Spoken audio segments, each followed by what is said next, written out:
So how do we help clients touch this space? It's less about explaining and more about experiencing, and experiencing is still tough. I think this might be the hardest pillar to digest. These are the ways that I often do it, though. One is the observer exercise. You might say, notice the thoughts that are here right now. And maybe they even say, this is silly, I'm doing this wrong. See if you can take a step back enough to notice, though, that that thought is appearing in awareness. And who's the one noticing it? Another is perspective taking, to have them recall a younger version of themselves, maybe a middle schooler who felt out of place.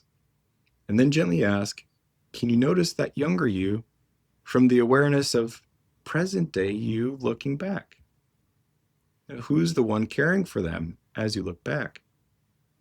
That separation often brings some emotion, not sadness, although that'd be okay too, from relief. And self as context isn't just cognitive, it can also occur through grounding in the body.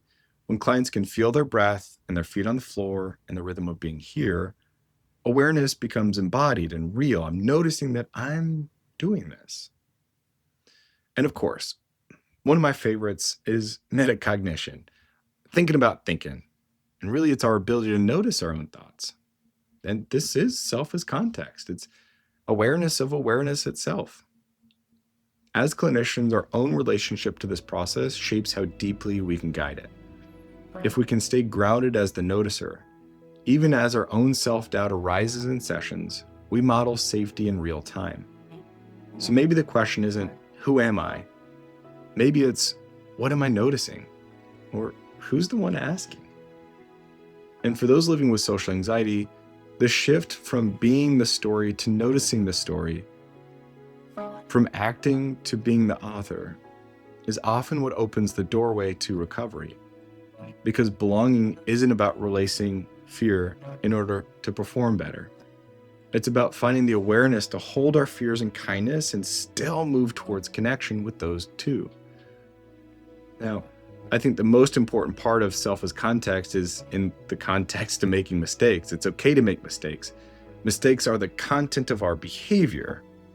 It's never personal. The self didn't do anything. The behavior did. The content did.